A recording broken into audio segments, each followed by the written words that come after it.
어제 오후에 윤석열 당선인이 직접 1차 내각 인선을 발표를 했습니다. 8개 부처 장관을 발표를 했는데 그 가운데서도 글쎄 많은 분들이 깜짝 놀란 분이 있다면서요. 누굽니까? 장현민 변호사님. 그렇습니다. 바로 원희룡 후보인데요. 원희룡 후보 같은 경우에는 아마 이번 초대 내각에 이름을 올릴 것이다라는 예상은 많았습니다. 왜냐하면 이 검증 동의서를 제출했다라는 보도가 나왔기 때문에 어디 한 군데에는 이름을 올릴 것이다라고 했지만 그게 국토교통부 장관이라는 점은 좀 의외다, 깜짝 발탁이다 이런 이야기가 나오고 있는데요. 네. 왜 그러냐면 원희룡 후보가 정치인으로서는 상당히 구력이 있고 경험이 많긴 하지만 부동산 정책이나 교통 정책과 관련해선 사실상 접점이 거의 없기 때문입니다. 네. 그리고 국회의원으로 활동을 할 당시에도 통일위원장 등 그 외교 안보와 관련해서 많이 주력을 했기 때문에 아마 간다면 통일부 장관이 아닐까? 아니면 정치인들이 많이 가는 행정안전부 장관이 아닐까라고 했는데 바로 결론은 국토교통부 장관이었습니다. 네. 이 부분과 관련해서 인수위 안팎에선 아무래도 최대 현안인 임대차 3법 개정을 추진하기 위해서는 뭔가 국회, 특히 민주당과의 협조가 굉장히 중요한데 이런 점을 감안해서 정치인 출신 장관을 기용한 거 아니겠느냐 이런 분석이 나왔고요. 또 국회 입법 과정 등을 원만하게 조율할 정치력이 필요하다는 점에서 윤석열 당선인의 의중이 반영했다는 해석도 나왔습니다. 네. 원희룡 장관 후보자의 인선에 대해서는 앞서 들으신 것처럼 언론들은 깜짝 발탁 이런 평가가 주를 이루고 있어요. 그렇다면 윤석열 당선인을 통한 이 발탁 배경을 직접 한번 들어보시고 이어가 보도록 하겠습니다. 국토교통부 장관 후보자에는 원희룡 전 제주지사입니다. 3선 국회의원을 지냈고 2차례 제주지사를 지내면서 제주형 스마트시티, 스마트 그린 도시 등 혁신적인 행정을 펼친 분입니다. 특히 공정과 상식이 회복되어야 할 민생 핵심 분야인 부동산 정책에 대한 이해가 높은 분입니다. 그리고 현장에서 국민들이 볼 때 와닿지 않는 이런 정책과의 괴리감, 그런 것들을 동력 삼아서 역할을 하도록 하겠습니다. 그게 아마 국토 전문가가 아닌 저를 임명하는 그 당선인의 뜻이라고 생각합니다.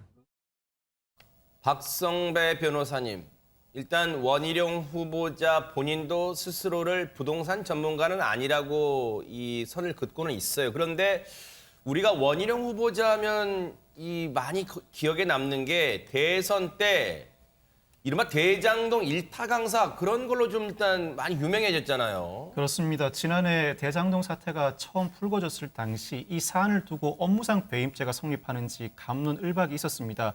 사실 이 논란은 지금도 현재 진행형입니다. 아직 재판이 종결되지 않았기 때문에.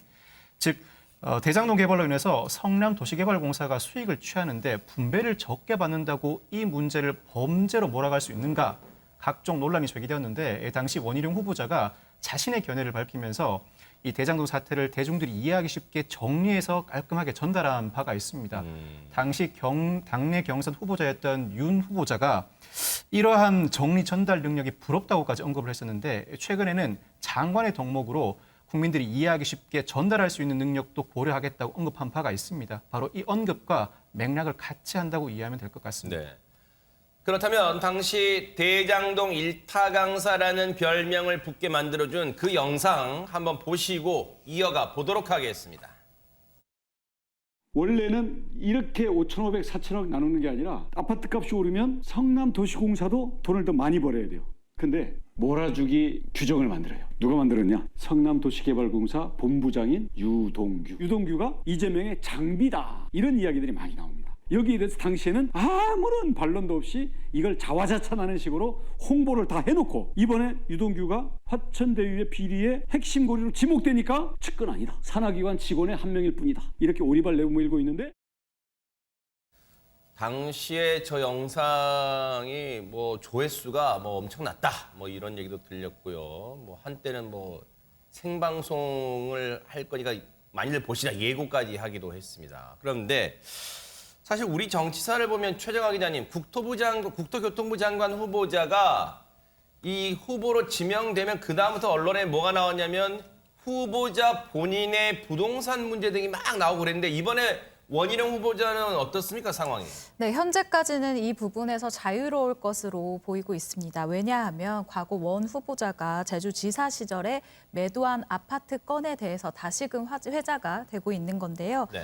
가격이 3배 이상 올렸다라는 사실을 본인 스스로 이야기를 했기 때문입니다. 어떤 사연이냐. 네. 일단 서울 양천갑에서 내리 3선을 한 이 원 후보자 같은 경우에는요. 지난 2002년도에 서울 목동의 한 아파트를 구매를 합니다. 네. 이때 매매 가격이 3억 7,500만 원이었다고 해요. 그런데 지난 2016년이죠. 계속 이 집을 가지고 있다가 제주지사에 당선되고 2년 후에 해당 아파트를 8억 3천만 원에 매도를 하게 됩니다. 네. 그런데요, 이 집이요, 이후에 이 집을 팔고 나서 6년 만에 매도가의 이 3배가 넘는 무려 26억 원이나 된 아파트가 된 거예요. 원 후보자가 이 사실을 모를 리가 없죠. 그래서 지난해 7월에 대선 출마를 선언하면서 이에 대해서 공식적으로 언급을 한 바가 있습니다. 자신의 유튜브 채널을 통해서 아파트 가격이 많이 올랐던데 이런 질문이 들어오니까 어떻게 이야기를 했냐면 네. 제주지사가 되면서 이 아파트를 팔고 제주에 내려간 것은 10억 넘게 이 가격이 오를 것을 내가 몰라서가 아니라 공직자는 마땅히 그래야 한다라고 믿었기 때문에 자신의 신념 때문에 아파트를 팔았다라고 얘기를 합니다. 네. 다들 주변에선 사실 이거 팔지 말고 전세하고 내려가라라고 이야기를 했다고 하는데요. 이후 돈이 3배 넘게 뛰었지만 나는 거들떠도 보지 않았다라고 이야기하기도 했습니다.